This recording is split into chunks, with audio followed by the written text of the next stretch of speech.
Hello, this is the second of two videos in which I discuss Slitherlink puzzles.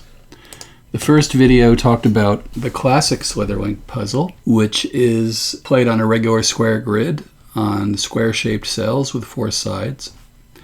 This video covers what I call Variety Slitherlink. This is something I came up with in the early 2000s and is basically a Slitherlink puzzle which is played on a non-square grid, of which there are many different tessellations you can play on. This is an altair tiling, and it uses polygons that have different numbers of sides: 4 sides, 5 sides, 6 sides, 7 sides, like this one, and 8 sides. And there's lots of different tilings that I have available. If you use the book icon, you can get a bunch of them here. I also published these in a book called Kaleidoscope Logic Puzzles, and that book contains several tilings that don't appear on the website.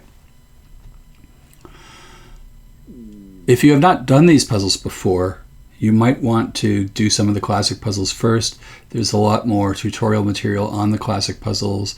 I've done another video on them, link in the description, and there's also a Wikipedia article. However, if you've done a lot of the classic puzzles, you may have developed some patterns that won't necessarily work on these puzzles, and I'll get into detail as to why some patterns don't work depending on how you think about them. So I'm going to start with a basic hexagonal grid, and we'll solve this puzzle. The first thing I can see is that there's 2 3s that are next to each other. Now, on a classic Slitherlink, like this one, when there's 2 3s next to each other, you know that you can fill in the middle and the outer edges and cancel out these escape routes. And that's because the 3 is the largest possible clue, and so this cell must have every edge filled but one. So if you don't fill in the edges I just did, you create situations that are illegal. Like so, where you can't fill in both 3s. Similarly, if I escape out here, I can't fill in this 3. So there's this pattern that you may have internalized that says when you have 2 3s next to each other, fill out the center and the outer edges. Now, if I do that on these 3s, it actually it's potentially illegal, but it's not illegal on these 3s to omit the middle edge. In fact, I can find a pattern that doesn't use the middle edge, like that. And here I'm not using the middle or the outer edges, and it works just fine. And the reason it works just fine is because 3 isn't the largest possible clue. What we really care about are cells where it's the largest possible clue. Let's call those max cells. And on this particular grid, since all the cells have 6 sides, the max clue is 5. So here are 2 5s next to each other. And in this case, indeed, you must use the middle edge, the shared part, because if you omit it, you end up with this hourglass shape, which doesn't allow you to visit the rest of the puzzle. And similarly, you must use the outer edges on this shape. In fact, you must use all the outer edges, not just these, but these as well, all the ones that don't touch that middle shared element. So if I were to omit this edge here, then that would force the shape to be like that, and then I couldn't finish the cell above it. So the general rule that applies to all Slitherlink puzzles is this. A max cell is a clue in which all sides but one must be used. If 2 max cells share either a point or an edge, they must use the outer edges that don't touch the shared element, and they can't use escape routes that include the shared element. So just looking at a few of these puzzles, here's one of those situations. Here's one where it's not the case because they're 3s. It's not the case because there are 4s here. This floret Slitherlink uses cells that all have 5 sides, and so the max cell is a 4. I've got 2 max cells here that share a point, so I can fill the outer edges, and I can clear escape routes from the shared element, like so. And I'll leave it to you to confirm that. Here's 2 4s that share an edge. We can set the shared edge. We can set the outer edges that don't touch the shared edge. And on this altair Slitherlink, let me clear it. There's a 4 touching a 5 here. I think this is the only shared max cells in the puzzle. So it's a 4 inside of a pentagon, 5 sides, and a 5 inside of a hexagon, 6 sides. So again, shared element, outer edges can all be set. So going back to the hexagon, let's go around and look at large clues on the border. This 5 cell has 3 border sides. If I were not to use those, there would be insufficient sides to complete it, so I must be using all of them. It's all or none. Same case with this 5. If I don't use the borders, then I only have 4 edges left, and I need 5. So all those 5s are innies, as is this one. This one's an outie. Similar situation with this 4, but not this 4. So this 4, I need to use these 3 outer edges, and it's an outie, or it's an innie. I now have a line going into a max cell, and similar to classic Slitherlink, if a line goes into a max cell, then one of these 2 edges must be cleared, and all the other ones are set.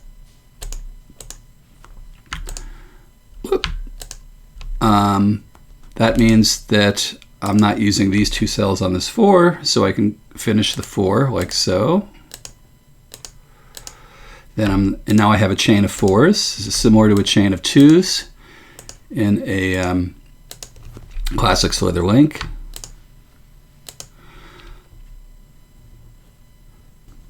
In this 5 cell down here, I see that this path only has 1 place to go, so that completes the 5. It's not connected here. This is an innie. These are outies, innies, outies. This 5 here has an exposed corner. It's a max cell, so both of those edges must be set, otherwise I can't complete it. That's an innie. This 4 must use all 3 cells here. That's an innie. This 3 is undetermined. It might use all 3 of these, or it might use all 3 of these. It's going to use one or the other, and it's going to exit out both sides like that. That completes the 2, which forces the path to the outer edge. And these are all innies. We've got a line going into a 5, so we can do the opposite sides. That one's forced. Innie, outie. The edges between outies and innies can be filled. That completes the 4. And on this 3-way intersection, since I've already eliminated 2 edges, I can eliminate the 3rd. This path is forced, and this is forced.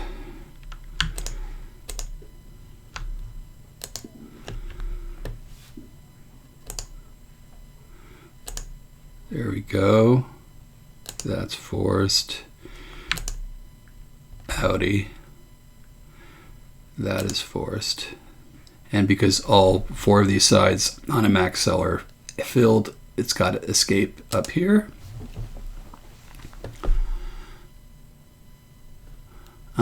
Keep an eye out for 3-way intersections where you've canceled 2 of them. Those can always be extended out. A lot of these variety puzzles have a lot of 3-way intersections. They're actually a little easier to deal with than 4-ways, because once you've eliminated 2, then you've eliminated the whole thing. This is forced. That finishes the 2. This is forced. That's eliminated. This is an outie. And that goes like that. And all this is innie. That completes the 2 there.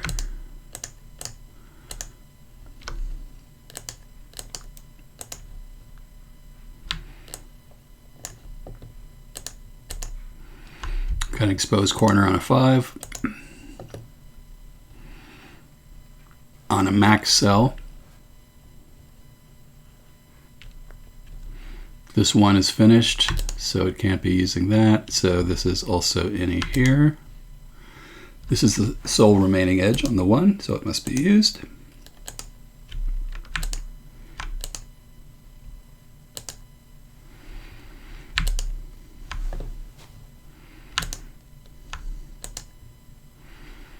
And I must be using these remaining edges on the 4.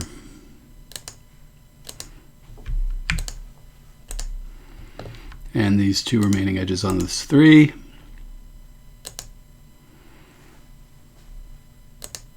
This is forced here.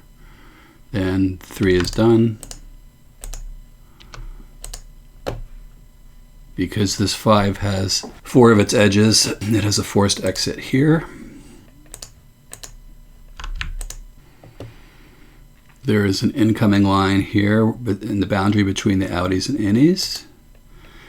That forces the opposite sides on the 5 that don't touch. Now this is forced. So this is all like that. And that's a outie cell. Only 2 remaining edges on this 3.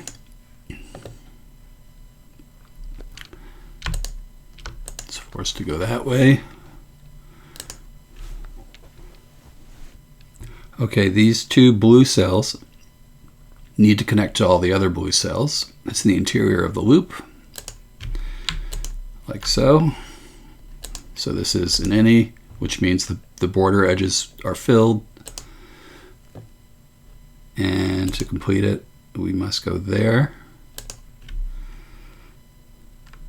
Now we're forced to go here. That completes the 3. These paths are forced. Now we've got a line going into a max, so we can set all the opposite edges that don't touch. That makes this an outie and forces this path here. We're not using either of these 2 edges because we'd have a dead end.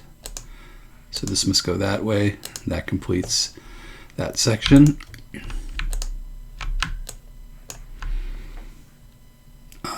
Whoop, wrong color. There we go.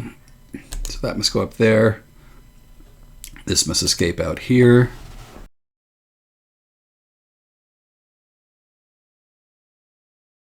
I was stuck here for a few seconds. And what I often do when I get stuck is fill in missing X's.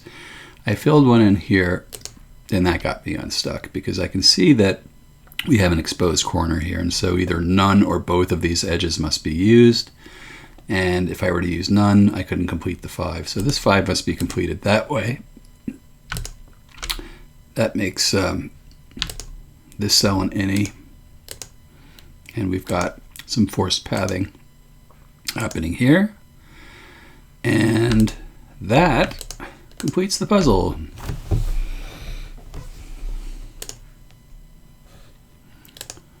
Continuing with this floret puzzle, which I've cleared out, let's start with the zeros, of which there are several. The zeros don't have any edges. I'll go ahead and knock those out, and then wherever there's a 3-way, we can go ahead and extend it out, so we get a little extra cleared out real estate on the zeros. There's a 3-way, there's a 3-way, dot, dot. More zeros. And some 3-ways.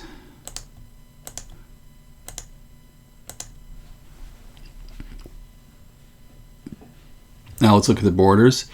In this particular layout, all the cells have 5 sides, and you have a combination of 3-way and 6-way intersections. The 6-ways are a little harder than the 3-ways. So this 3 cell is forced to use its outer edges as well as the neighboring outer edges, like so. Those are all innies. Same situation with this 4 cell, except we don't yet know. It also has to use one of the inner edges. We don't know which one yet, but I do know it's an innie. This 3 cell is completed this way and is extended at least as far out as that. Another 4 here. 3-way. Whoop, doesn't go there. Does go there, and then it's forced into this other 3-way down here, which will continue onto its neighbor. So this whole section is innie, as is all this stuff that's connected.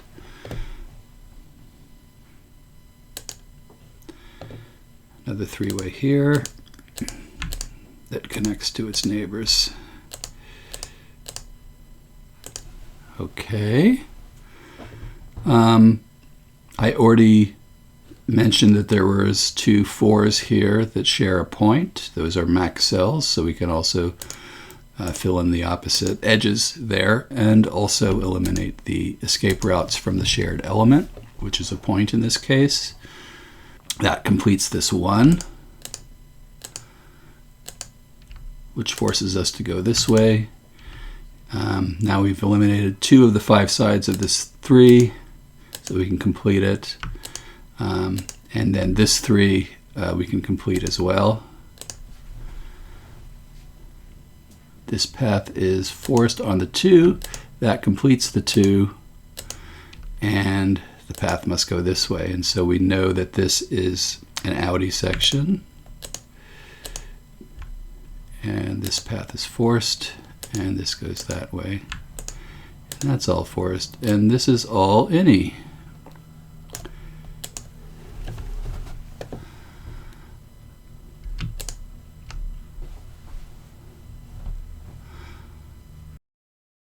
There's a 4 on the corner here that must be using both of these edges, otherwise we'd be unable to complete it. This one is connected. So these 6-way intersections can take a little longer to complete. If any lines are used, then 2 of them, it's either 2 or none, that will connect to this point. And so I don't yet know if this central intersection is used. Since I'm feeling a little stuck, I'm going to start looking for places I can do additional X's. Here's some 3-way intersections where there's already 2 filled in, so I can do an additional X there, an additional X here.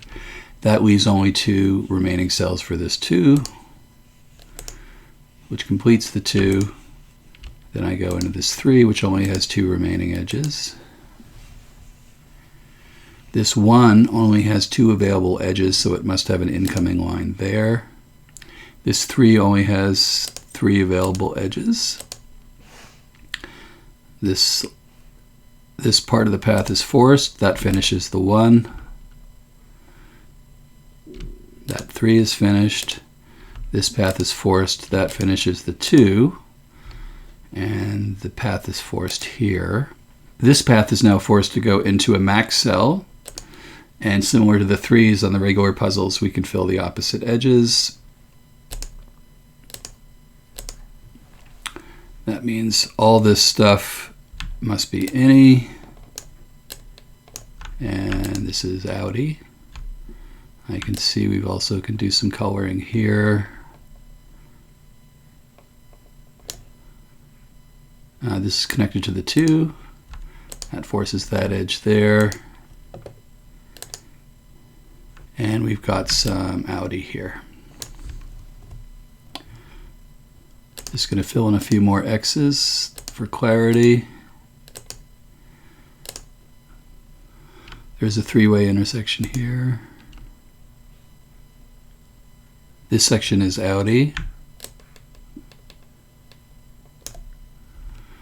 One of these 2 edges on this 2 must be used, so this line is used going into them. Neither of these edges can be used on this 1 because if I used one, it would force the use of the other one and we'd break the 1. So the 1 is connected to that any section. I've got a path going into a max cell. It can't bounce off of it. And the opposite edges must be used. These are two max cells. I think I showed you how to solve that before. So again, they share a common edge. The outer cells, the outer edges can be filled. This one is complete and is forced to go down here. And we have this situation.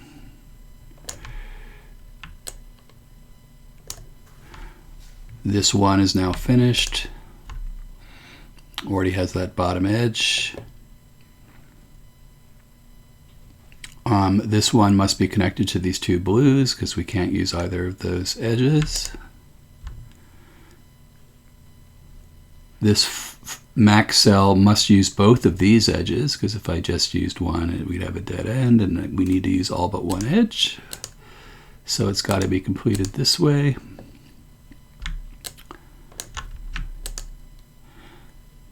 This any area has to come out. It can't be an island. That forces this exit route here.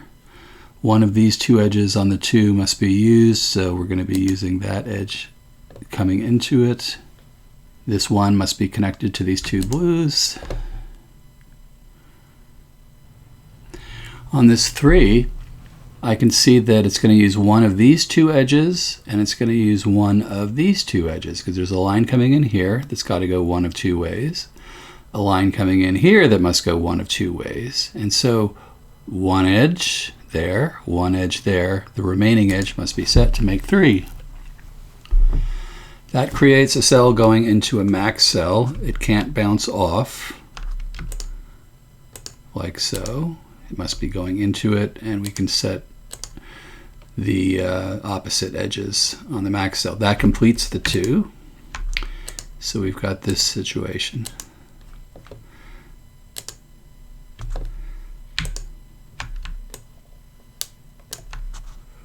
And these are all innies. So the outer edges are forced. These are known. R2 is now finished. And the path must go like this. This one is now finished, so its remaining neighbors must have the same polarity.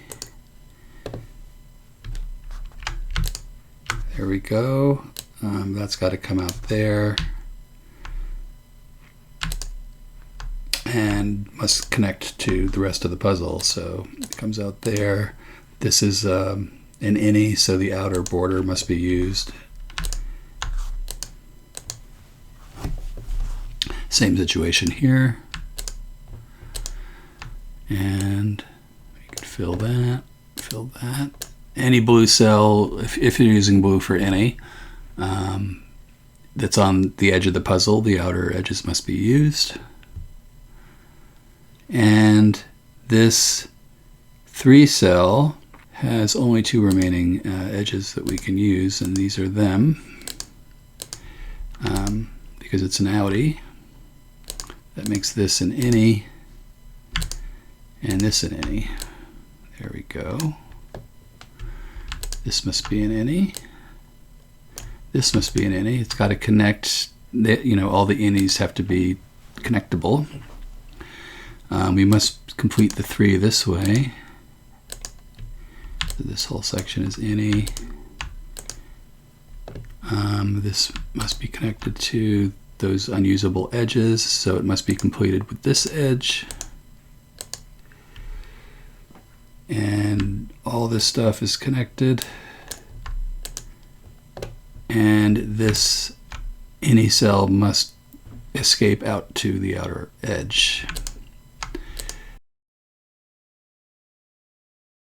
This 2 cell has a possible path going along this edge, but it's 3 edges and I can only use 2, so I can't use any of those, so it must be connected this way and be using those available edges. These are innie cells here.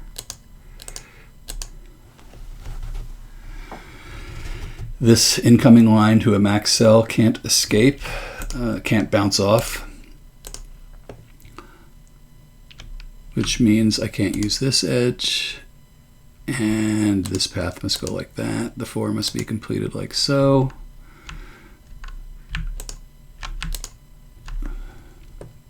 There's only one way to complete this 3 now.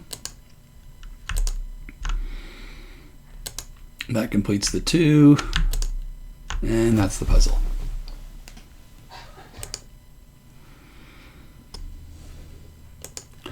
This final puzzle is an altair tiling, and as I said earlier, it uses combined polygons of different numbers of sizes. There are squares with 4 sides. There are near pentagons with 5 sides. There are hexagons with 6 sides, septagons with 7 sides, and octagons with 8 sides. So you have to be a little careful with this one with the max cells and make sure you're looking at a true max cell. Like these look like they might be max cells, but they're not. The largest number that can be in this hexagon is 5, and the largest number in a septagon is 6. Let's start by doing the zeros. The nice thing about the altair puzzle is that all the intersections are 3-way, and so it's very easy to extend out cancellation. So like the zeros that I'm making here actually go pretty far because they create a lot of 3-way intersections with 2 already canceled that you can extend out like so. Here.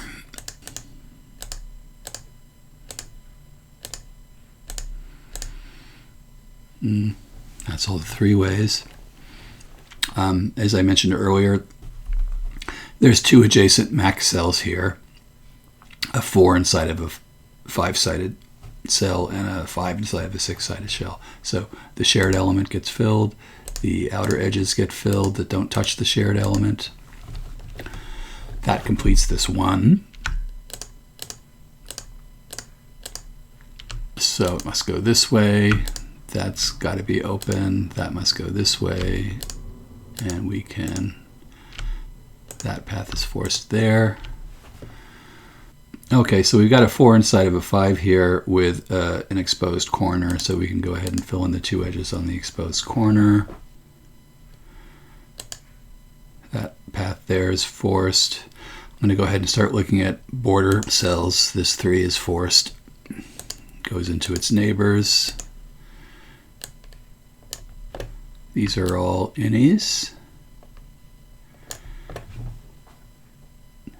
This 5 must use the outer corner, otherwise you couldn't complete it.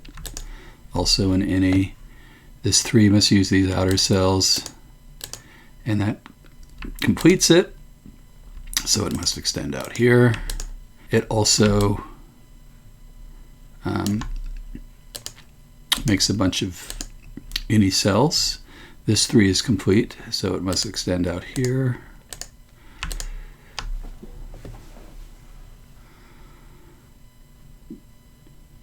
This 4 only has 4 available edges, so we can set all of them. And then this path continues that way. This is all innie. This 3 can be completed. This is all outie. Only one remaining edge on this 3, which is here. This path is forced, completing that 3, which goes this way. That is forced. The remaining edges on this 4 are forced.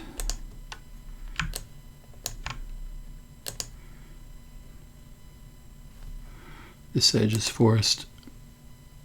Looking at this 2, I can see that the path either goes like this or it goes like this. I'm not sure which one, but either way, this cell is not used.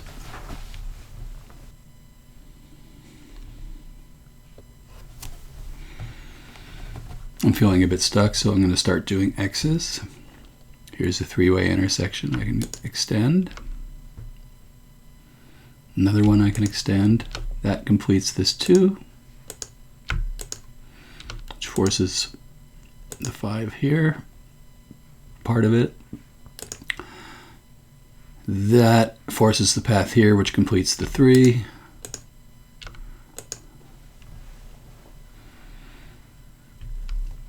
We know the orientation of these cells, and now we know the orientation of these.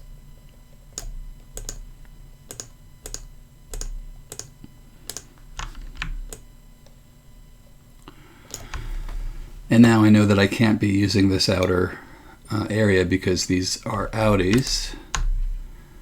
So the path is forced on this 4 to go that way, and then because one remaining edge must be used, there's got to be an incoming coming from there. That's an innie.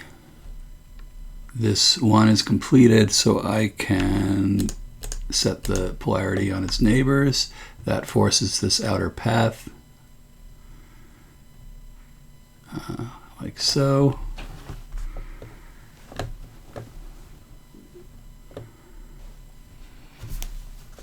Path is forced on the 1 here,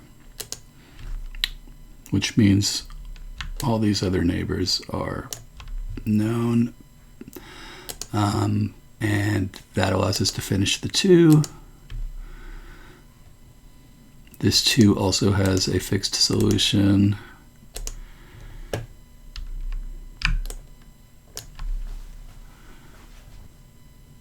Okay.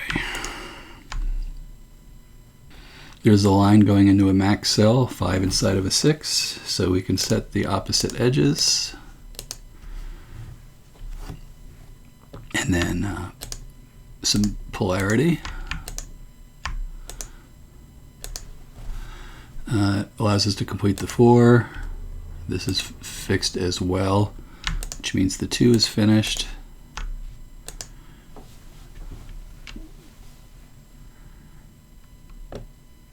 There's only one way to complete this 3. Whoop.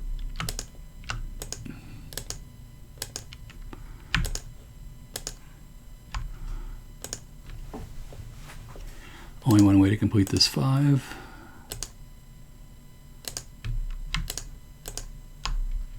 These are any cells, so the border edges can be set. Only one way to complete this 5. This is an outie. This must connect to the rest of the puzzle because it's any, which forces the path as so.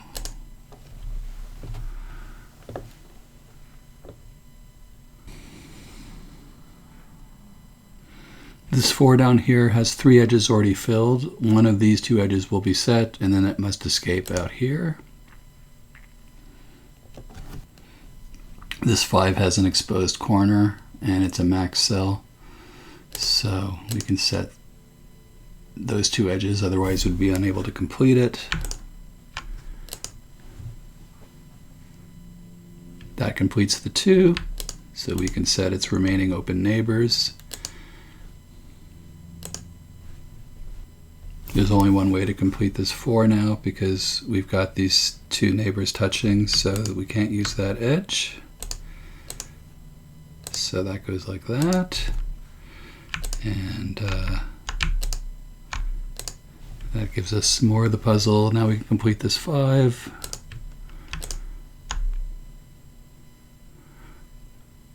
And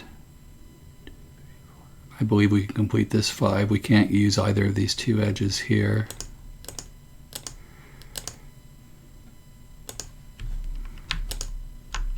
So this is all outie.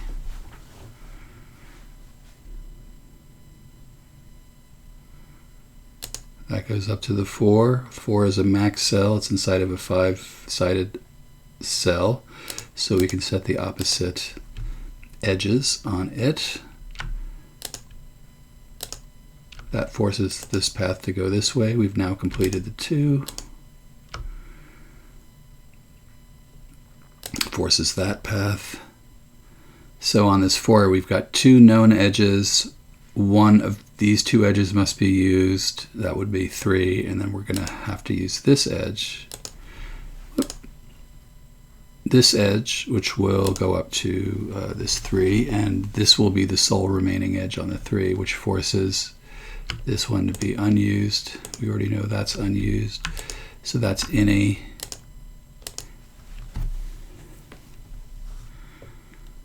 Now you may see it, but I don't yet see obvious polarity in this section, so I'm just going to keep looking for it. Okay.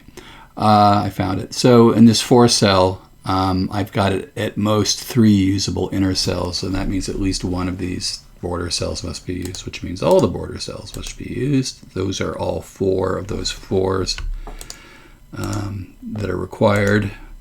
That forces me to use these 3 outer cells on the 3, and that makes this whole section any.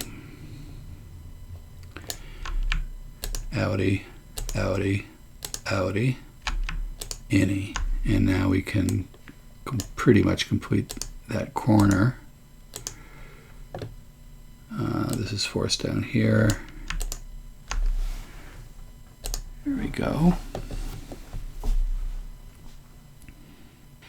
This 4 has only one available edge, which means the 2 is completed that way. And then the path is forced to go around here.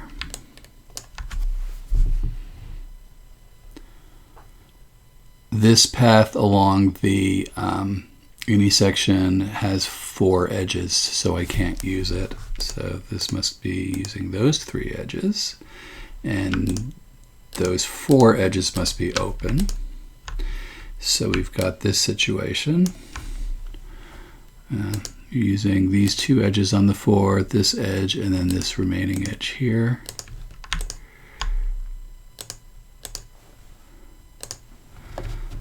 This outie, or this any, must connect to this any, and that completes the puzzle.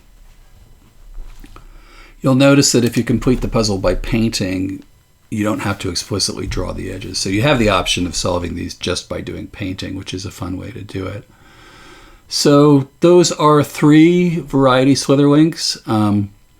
There's a lot more to learn on Variety Slitherlinks. Every tiling presents something a little different, a little new. If you want me to go over any specific tiling I haven't gone over, let me know. And like I said, the Kaleidoscope Logic Puzzles book contains several tilings that aren't on the website that are pretty fun. So enjoy the puzzles, and I'll see you soon. Bye.